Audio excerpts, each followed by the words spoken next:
Amém. Vamos falar hoje sobre o líder ser um discípulo de Cristo. Muito legal. Nós fomos chamados para sermos discípulos. É isso que nós vamos falar nessa aula. João capítulo 4, verso 34, para a gente ter uma base do que nós vamos falar de referência. Diz assim: disse-lhe Jesus: a minha comida consiste em fazer a vontade daquele que me enviou e realizar a sua obra. Já em João capítulo 5, verso 19 e verso 30, diz: então lhes falou Jesus: em verdade vos digo, que o Filho nada pode fazer de si mesmo, senão somente aquilo que vir fazer o Pai. Porque tudo o que este fizer, o Filho também semelhantemente o faz. Verso 30, eu nada posso fazer de mim mesmo. Na forma por que ouço, julgo. O meu juízo é justo, porque não procuro a minha própria vontade, e sim a daquele que me enviou. E a gente vê que Efésios capítulo 4, verso 11, olha só que interessante. Por que eu comecei com esses versos? Por que eu coloquei esses versos na frente? Para que você entenda que a nossa vida toda, ela é baseada naquilo que Cristo fez, no exemplo de Cristo. E olha só, Efésios 4:11 vai dizer que Ele mesmo concedeu uns para apóstolos, outros para profetas, outros para evangelistas e outros para pastores e mestres, com vistas ao aperfeiçoamento, à preparação, ao ajuste dos santos, para o desempenho do seu serviço, para a edificação do corpo de Cristo, até que todos cheguem à unidade da fé e do pleno conhecimento do Filho de Deus, a perfeita varonilidade. Ou seja, aqui está falando sobre maturidade, estatura de varão perfeito, perfeita varonilidade, é a semelhança de Cristo no seu caráter. E esse objetivo é entendido como maturidade. Ainda estamos falando sobre maturidade. Exemplos de como nós podemos desenvolver essa maturidade na nossa vida. E como líder, o nosso objetivo é definido como maturidade. Então, se Cristo é a medida de maturidade, podemos ver que parte do seu crescimento é a sua devoção. Você entende que quanto mais você quer crescer, mais você deve se devotar àquilo. E eu quero crescer à imagem e semelhança de Cristo.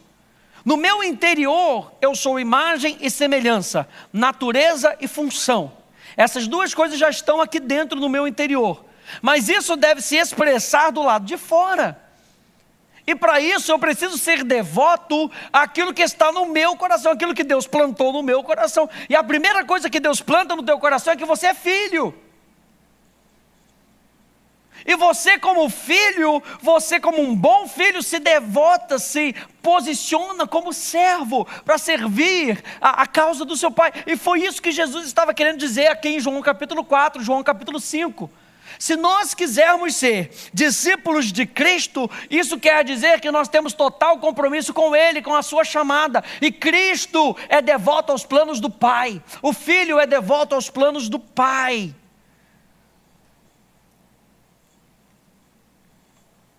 Para que nós possamos nos tornar discípulos verdadeiros, nós devemos ser totalmente devotos a Ele, a sua comissão de espalhar o Evangelho no mundo e edificar homens e mulheres em Cristo. Em Cristo. Mateus capítulo 28. A grande comissão, como nós chamamos.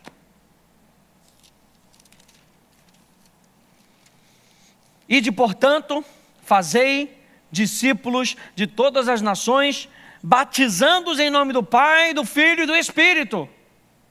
Isso não quer dizer que os discípulos são nossos. Os discípulos são dele. Assim como nessa metáfora, a ovelha é de Cristo, não é nossa. Por mais que nós nos chamemos pastores, nós somos representação do pastor e do bispo das nossas almas. Ele é que é o verdadeiro pastor nosso. Então nós devemos sujeição a Ele, devoção a Ele, total compromisso a Ele, cada um de nós. Cada um de nós foi chamado a sermos discípulos. Mas o que é ser um discípulo? O que é um discípulo? Ser discípulo é o mesmo que ser crente?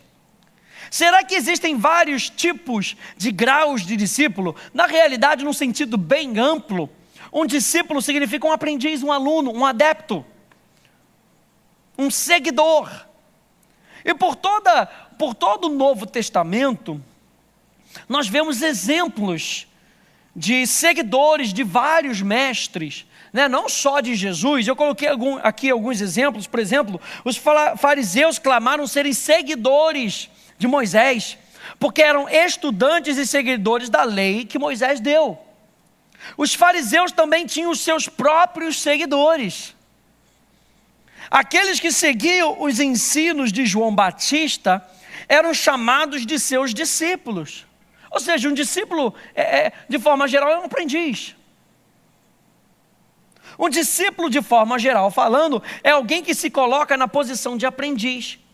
Com relação àqueles que aprendiam de Jesus, essa definição não distingue entre aqueles não salvos, simplesmente salvos, ou salvos e que têm um relacionamento mais profundo, o que demanda uma vida de devoção, autonegação e obediência à sua palavra. Eu achei interessante isso aqui no livro do J. Dwight Pentecost, que ele fala sobre alguns níveis de discípulos. E olha só, ele coloca de três pontos: o discípulo curioso, o discípulo convencido e o discípulo comprometido. Então veja bem, letra A, seguidores curiosos. Mateus 5, de 1 a 2 diz: vendo Jesus as multidões, subiu ao monte e, como se assentasse, aproximou-se os seus discípulos. De forma bem geral, aproximou-se os seus discípulos. E ele passou a ensiná-los. Então, no sentido mais amplo do termo, pode-se dizer que a multidão era de discípulos porque elas estavam ali para aprender. Eram ensinadas por Jesus. E você vê que os 12 discípulos, as pessoas que andavam mais, de forma mais íntima com Jesus, foram escolhidos dessas multidões. Pessoas que seguiam para apresentar, para aprender de Jesus. Da mesma forma, em João capítulo 6, vemos uma multidão de seguidores e os discípulos. Mas também vemos que entre os discípulos haviam os descrentes. Muitos dos seus discípulos, tendo ouvido tais palavras, disseram: duro é esse discurso, quem o pode ouvir? Com base nisso, Jesus diz que há descrentes no meio deles. Então existem aquelas pessoas que vão te seguir só para ouvir o que você está falando. E vão fazer isso de forma constante. São os seguidores, os discípulos curiosos. Letra B, existem os seguidores convencidos. Veja, João capítulo 6, versos 66 a 69, diz assim: à vista disso, muitos dos seus discípulos o abandonaram e já não andavam com ele. Então perguntou Jesus aos 12: porventura quereis também vós outros retirar-vos? Respondeu-lhe Simão Pedro: Senhor, para quem iremos? Tu tens as palavras de vida eterna e nós temos crido e conhecido que tu és o Santo Deus. O discípulo convencido é aquele que confessa a Jesus. Sim, ele confessa a Jesus. Tem fé que Jesus é o Messias. Tem uma declaração ou um voto pessoal de devoção a Jesus, que ele é o Messias, o Filho de Deus, o Salvador. Mas até esse ponto não vemos um compromisso tão profundo. Ou seja, o que eu estou querendo falar aqui? Os discípulos convencidos são aqueles que sim declaram com seus lábios que Jesus é, mas será que estão seguindo Jesus realmente?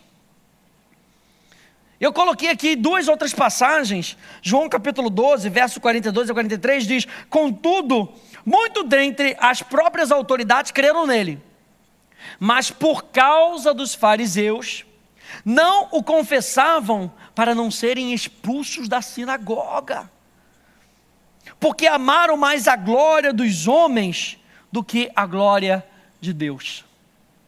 Então são discípulos convencidos: eu sei que ele é o Messias, mas ninguém pode saber que eu sigo ele, não. porque a minha posição aqui, o meu cargo aqui demanda que eu fale de uma outra pessoa, de uma outra situação. João 19, 38 a 40, depois disso, José de Arimateia, que era discípulo de Jesus, ainda que ocultamente, pelo receio que tinha dos judeus, rogou a Pilatos lhe permitisse tirar o corpo de Jesus. Pilatos lhe permitiu. Então foi José de Arimateia e retirou o corpo de Jesus. E também Nicodemos, aquele que anteriormente viera até com Jesus à noite. Ninguém pode saber, Jesus, você é o mestre, você é o cara da minha vida, mas ninguém pode saber não. Foi levando cerca de 100 libras de um composto de mirra e aloés. Tomaram, pois, o corpo de Jesus e o envolveram em lençóis com os aromas, como é de uso entre os judeus na preparação para o sepulcro. Ou seja, eles foram fazer essas coisas assim, meio na calada da noite. Mas você consegue entender aqui, que nessa passagem que nós acabamos de ler, eles fazem isso à vista de todo mundo? Você entende que existem níveis de discípulo? Você entende que você pode ser aquele que, eu estou seguindo, mas não compro muito a tua briga não. Mas o que você está falando é legal. Beleza. Não quero me juntar muito na tua jornada não, mas o que você está falando é legal. Às vezes tem uns milagres que acontecem, eu quero milagre. Muito legal, quero benefício. Beleza. Existem aqueles que reconhecem, não, realmente esse cara é um homem de Deus. Uau, eu preciso disso para a minha vida, mas vou ficar aqui meio 007, meio espião. Ninguém vai saber, sou eu e você, mas ninguém sabe. E existem aqueles que se comprometem. Chegou um ponto onde esses dois homens, José de Arimateia e Nicodemos, tiveram que se expor. Para que nós possamos ser verdadeiros discípulos de Cristo, nós temos que nos expor. Nós temos que abrir o nosso coração para o mundo e dizer para os outros, sim, que nós seguimos, que nós somos representantes, que nós somos embaixadores de Deus, e isso demanda a nossa devoção completa. As pessoas vão saber de quem você é discípulo pela sua devoção e pelo teu compromisso. Se você é discípulo do entretenimento, você vai gastar mais tempo com o entretenimento do que com as coisas de Deus. E não há nada de errado gastar tempo com entretenimento. O errado é você colocar o entretenimento como prioridade na sua vida. Não há nada de errado você assistir uma televisão. Mas o errado é estar em fazer da televisão o Deus da sua vida. Isso quer dizer que ela demanda a sua atenção e você se curva. Nós estamos querendo dizer aqui que esse grau de maturidade, ele pede de nós devoção completa no nosso coração, como adoradores que nós somos de Jesus Cristo. Letra C, existem então aqueles seguidores que são os compromissados. Disse, pois, aos judeus que haviam crido nele: se permanecerdes na minha palavra, sois verdadeiramente meus discípulos. Verso 32, então conhecereis a verdade, e a verdade vos libertará. Então a verdade, ela só é conhecida pelos discípulos comprometidos, porque aqueles que são comprometidos permanecem na palavra. Não adianta você vir e ouvir uma palavra, a fé vem pelo ouvir. Mas se você não permanecer na palavra, você não vê a manifestação da verdade. Quem é que vê a manifestação da verdade? Aquele que permanece até o final. A maioria das referências bíblicas para discípulos nos evangelhos fala daqueles que entregaram suas vidas a Jesus como mestre de suas vidas. A palavra permanecer está relacionada àqueles que creem e denota um relacionamento mais íntimo que Cristo deseja com aqueles que creem nele. Jesus, gente, ao ensinar sobre a significância da sua obra na cruz, também expôs as condições para aqueles que continuariam como discípulos, nesse sentido mais profundo, no sentido de seguidores compromissados. Então Jesus diz que um discípulo deve negar a si mesmo, tomar a sua cruz, seguir a Cristo, perder a sua vida, não se envergonhar de Cristo. E esse tipo de compromisso, gente, sugere algumas coisas. Sugere morrer para si e permitir que o Senhor controle tudo. Negue-se a si mesmo, gente. Pela fé, entregar o direito de governar a sua própria vida ao controle e à vontade de Deus, que é tomar a sua cruz e seguir a Cristo, porque a cruz era a vontade de Deus para Jesus. A cruz era a vontade de Deus para Jesus, porque através da cruz Ele estaria levando os nossos pecados, as nossas iniquidades, as nossas rebeldias. Ele estaria abrindo a porta ou rasgando o véu para que nós tivéssemos comunhão com Deus. Então, pela fé, quando nós estamos tomando a cruz e seguindo a Cristo, nós estamos entregando o direito de governar a sua própria vida. Aquele que era Deus, Ele abriu mão da sua glória para seguir os planos do Pai. Então, pela fé, nós entregamos o direito de governar a sua própria vida e o controle à vontade de Deus. Compromisso sugere uma dedicação da sua vida à vontade revelada de Deus. Compromisso é o desejo e a disposição de escolher ao Senhor e aos seus valores, apesar do custo. A Bíblia diz que nós seríamos perseguidos por isso. Não é verdade? A gente tem visto isso na mídia. Nós seríamos perseguidos pelos valores que nós abraçamos. Mas nós não nos envergonhamos do Evangelho, das boas novas, porque é o poder de Deus para a salvação. Nós não nos envergonhamos de Cristo, nós representamos a Cristo. E é esse tipo de devoção que implica amar ao Senhor de todo o teu coração. Significa colocá-lo primeiro e, portanto, buscar em primeiro lugar o seu reino, o seu governo, a sua vida, os seus planos, a sua justiça, a sua maneira de conduzir o reino. J. Heinrich Arnold, no seu livro Discipleship, diz o seguinte: discipulado não é uma questão das nossas ações, é uma questão de dar espaço para Deus, para que Ele possa viver em nós. Isso quer dizer que, como discípulo, Ele toma toda a minha vida. Como discípulo, Ele toma tudo aquilo que eu sou. E eu perco a minha própria vida, eu perco a minha própria identidade, para que eu me torne discípulo dEle, para que eu seja uma expressão do que Ele é. O objetivo do discípulo, portanto, é tornar-se como seu mestre e ser transformado à sua imagem. Discipulado é, portanto, uma nova direção e uma jornada, e não um estado fixo ou permanente. É o processo de santificação experiencial, onde o crente, ao seguir e crescer no Senhor, é transformado à imagem madura de Cristo pelo Espírito de Deus. 2 Coríntios 3,18 diz: e todos nós, com o rosto desvendado, contemplando como por espelho a glória do Senhor, somos transformados de glória em glória, na sua própria imagem, como pelo Senhor, o Espírito. Então, o que uma falta de compromisso faz com a habilidade de uma pessoa em servir ao Senhor? O que a falta de compromisso faz, gente? Mateus 6, 24. Vamos ver lá essas passagens. Mateus 6, 24.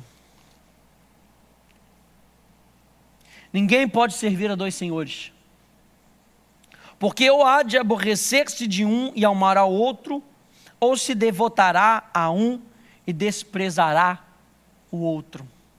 Lucas 14. Lucas 14, 26 e 27. Diz: se alguém vem a mim e não aborrece o seu pai, ou amar menos, aborrecer aqui no grego fala de amar menos, ao seu pai, a sua mãe, a sua mulher e seus filhos, irmãos e irmãs, e ainda a sua própria vida, não pode ser meu discípulo. E qualquer que não tomar a sua cruz e vier após mim, não pode ser meu discípulo. E tomar a cruz, na realidade, não é meu Deus, eu estou sofrendo. É fazer a vontade do Pai. É o símbolo da vontade do Pai. Para nós, vontade que tem benefícios. Essas duas passagens nos mostram que a falta de comprometimento incapacita e deixa a pessoa escrava de valores errados, o que consequentemente cria amores, prioridades e buscas erradas. Então, gente, vamos ponderar aí algumas coisas, algumas perguntas que eu tenho para você. Veja só, quais são as motivações do seu comprometimento? Se nós estamos falando que um discípulo verdadeiro, um discípulo que segue a Cristo, que muda o mundo, é um discípulo comprometido, quais são as motivações do meu comprometimento? 1 Coríntios 6,19 diz: acaso não sabeis que o vosso corpo é santuário do Espírito Santo que está em vós, o qual tendes da parte de Deus e que não sois de vós mesmos? Você pertence a Deus. Jeremias 10:23, eu sei, ó Senhor, que não cabe ao homem determinar o seu caminho, nem ao que caminha o dirigir os seus passos. 1 João 2:15-17, não ameis o mundo, o sistema, não a terra, o sistema, nem as coisas que há no mundo, que o sistema te oferece. Se alguém amar o mundo, o amor do Pai não está nele.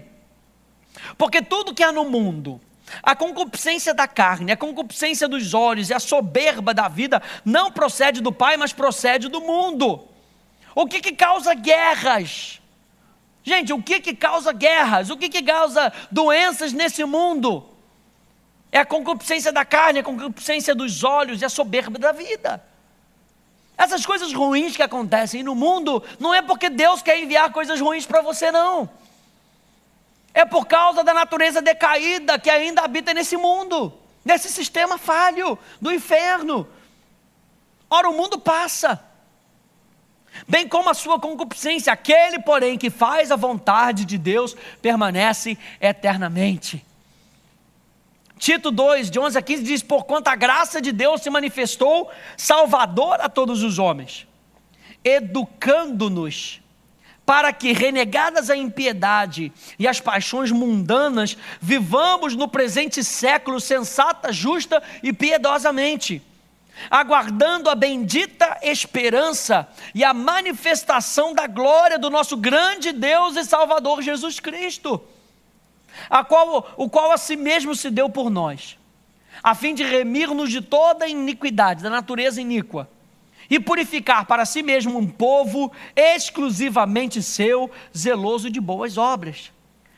Diz essas coisas, exorta e repreende também com toda a autoridade. Ninguém te despreze. Quais são as motivações do seu comprometimento? Segunda pergunta: onde eu estou em meu comprometimento, na minha devoção com o Senhor?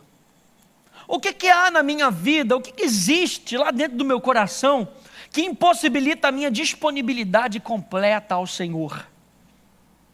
Isso deveria incluir essa pergunta, o escopo da sua resposta na realidade deveria incluir os meus objetivos, os meus valores, os meus desejos, o meu entendimento, as minhas dúvidas ou até mesmo a minha falta de fé. O que é que tem impedido ou impossibilitado que eu me comprometa mais com Deus?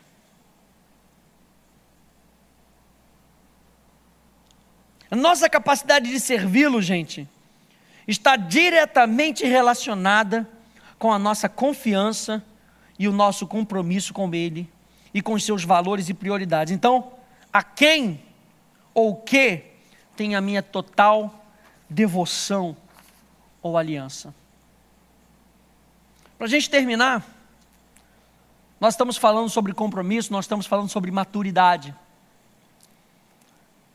Então, uma das coisas que nós temos que ter é esse compromisso com a excelência moral de Cristo. Um líder tem que ser compromissado com a excelência moral de Cristo. 2 Pedro Depois você reflete nessas perguntas que eu fiz, que são perguntas para você meditar no seu tempo sozinho, no seu tempo a sós com Deus. 2 Pedro capítulo 1, ele fala dessas excelências morais, do verso 5 ao verso 8, diz assim: por isso mesmo vós, reunindo toda a vossa diligência, perseverança, continuidade, associai com a vossa fé a virtude, com a virtude o conhecimento, com o conhecimento o domínio próprio, com o domínio próprio a perseverança, com a perseverança a piedade, com a piedade a fraternidade, com a fraternidade o amor. Porque essas coisas existindo em vós, e em vós aumentando, fazem com que não sejais nem inativos, nem infrutuosos no pleno conhecimento do nosso Senhor Jesus Cristo. Nós precisamos, gente, como discípulos, dar atenção ao compromisso que devemos ter em nos tornarmos o que Ele planejou que nós nos tornássemos. Nós estamos falando aqui constantemente que o que Deus deseja mais é ver que o seu caráter está bem formado para que aquela tarefa que Ele colocou na sua mão possa se cumprir na sua vida.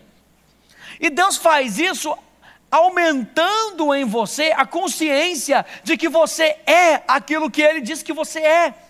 Que não foi por uma obra sua, é obra do Espírito Santo em você, foi obra do Senhor Jesus Cristo na cruz do Calvário, e foi obra do planejar do Pai para a sua vida. Por isso ele começa aqui no versículo 1, dizendo: Simão Pedro, servo e apóstolo de Jesus Cristo, aos que conosco obtiveram fé igualmente preciosa, na justiça do nosso Deus, na justiça, fé aonde? Através da justiça do nosso Senhor Jesus Cristo. E ele diz assim: graça e paz vos sejam multiplicadas.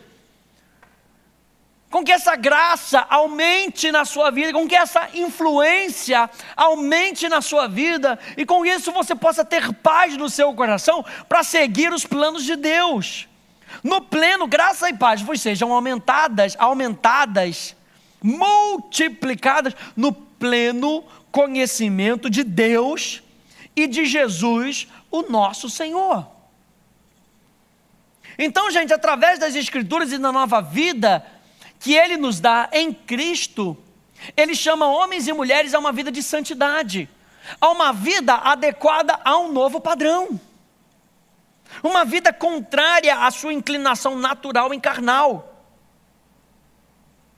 Você vê então aqui, onde nós lemos do verso 5 ao verso 8, uma lista de qualidades que devemos possuir, que incentivam o teu crescimento. Veja só, em primeiro lugar, com a ênfase de Pedro no conhecimento de Deus e nas promessas, a palavra claramente se torna tanto o fundamento quanto o instrumento para a produção das qualidades do caráter de Cristo. Verso 2 ao verso 4, verso 1. Graça e paz vos sejam multiplicadas no pleno conhecimento de Deus e do nosso Senhor, de Jesus, o nosso Senhor. Visto como, pelo seu divino poder, está falando da graça. Então, pelo poder, nos têm sido doadas todas as coisas que conduzem à vida e à piedade. Você não consegue viver a vida de Deus, a vida que Deus tem para você, se não for pelo poder de Deus.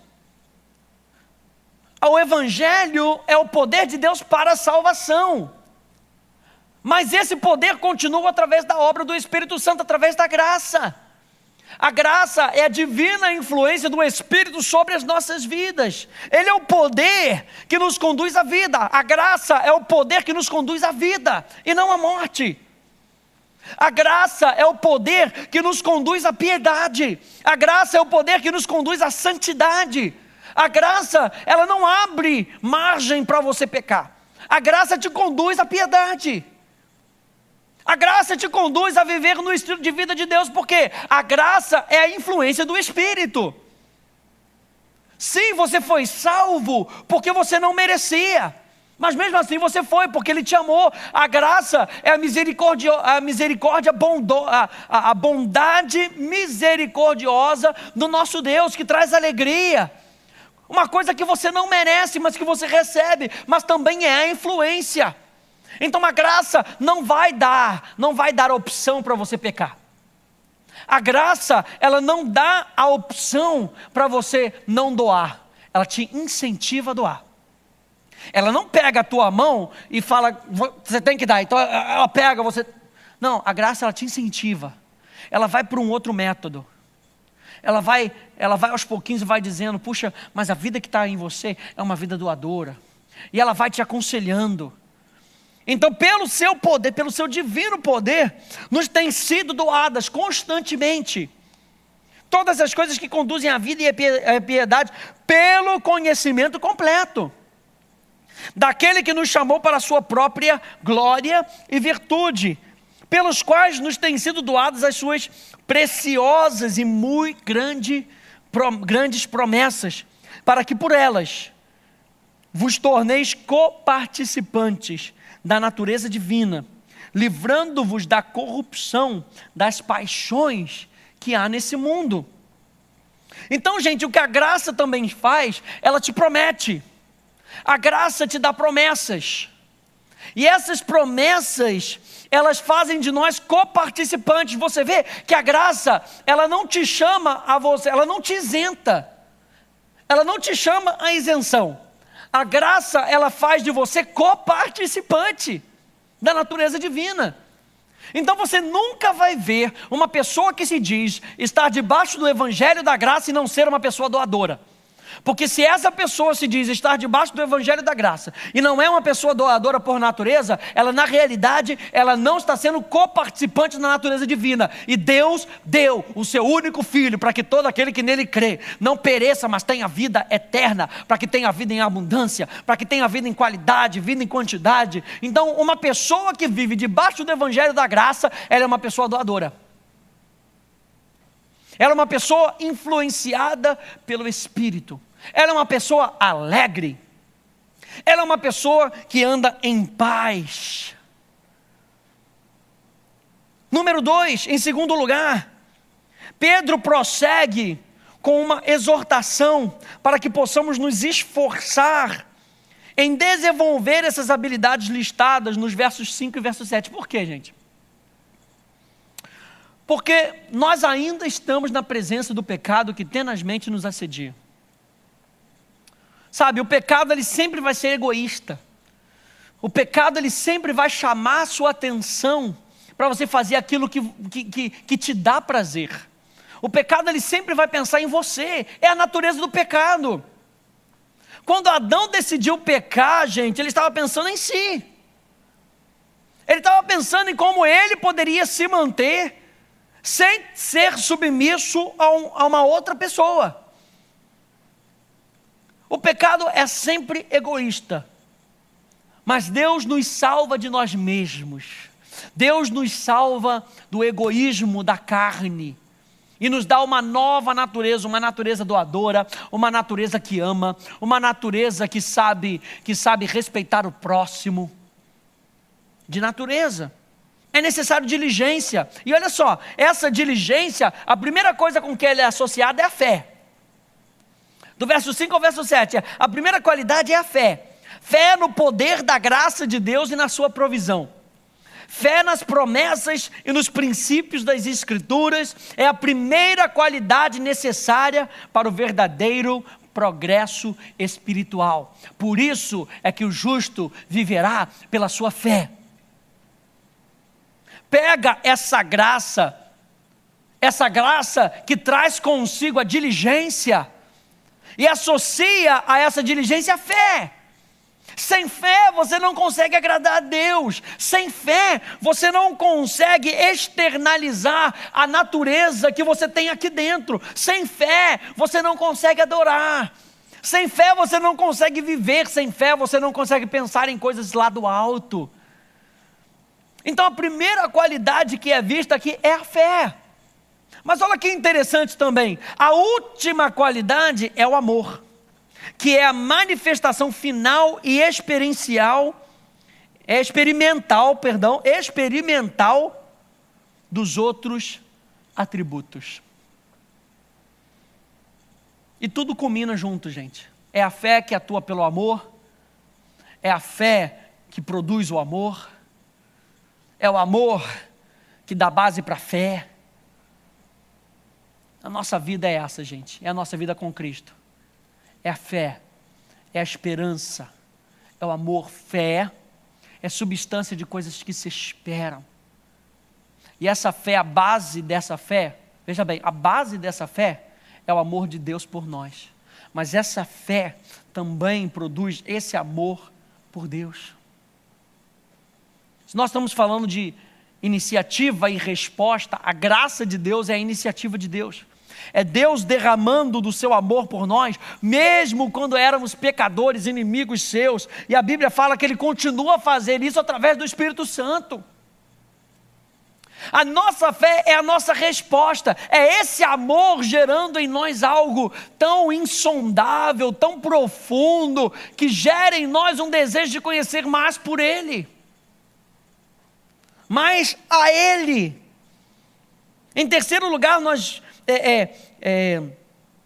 veio o que podemos definir como uma realização motivacional e frutífera, ou seja, a concretização da nossa salvação em uma vida frutífera e em recompensas eternas. Leia comigo do verso 8 ao verso 11, diz: porque essas coisas existindo em vós, e em vós aumentando, fazem com que não sejais nem inativos, nem infrutuosos, no pleno conhecimento do nosso Senhor Jesus Cristo. Ou seja, não é só ter conhecimento, nós temos que praticar, pois aquele a quem essas coisas não estão presentes é cego, vendo só o que está perto, esquecido da purificação dos seus pecados de outrora. Por isso, irmãos, procurai com diligência, cada vez maior, confirmar a vossa vocação e eleição, porquanto procedendo assim, não tropeçareis em tempo algum, pois desta maneira é que vos será amplamente suprida a entrada no reino eterno do nosso Senhor e Salvador Jesus Cristo. É claro que o ministério do Espírito é a força energética interior, ou o poder para produzir cada uma dessas qualidades espirituais, como podemos ver em Gálatas 5:23. Mas essa passagem que nós lemos aqui de Pedro, nos mostra, entretanto, o processo que o Espírito usa e como devemos ser diligentes na cooperação com a obra do Espírito e com o seu plano. Os verdadeiros discípulos de Cristo são aqueles compromissados com o crescimento da natureza de Cristo, não somente nos nossos corações, mas também nos nossos corpos, nas nossas almas, para que todos vejam a luz de Deus brilhar em nós e através de nós. Somos nós, os discípulos de Cristo, os comprometidos com a obra dele, os comprometidos com a maneira dele, os comprometidos com a visão dele. Vamos pegar o exemplo de Jesus e tornar o nosso exemplo, que abriu mão da sua glória e se fez como homem, se sujeitou, mesmo sendo Deus. Ele se sujeita a viver como homem.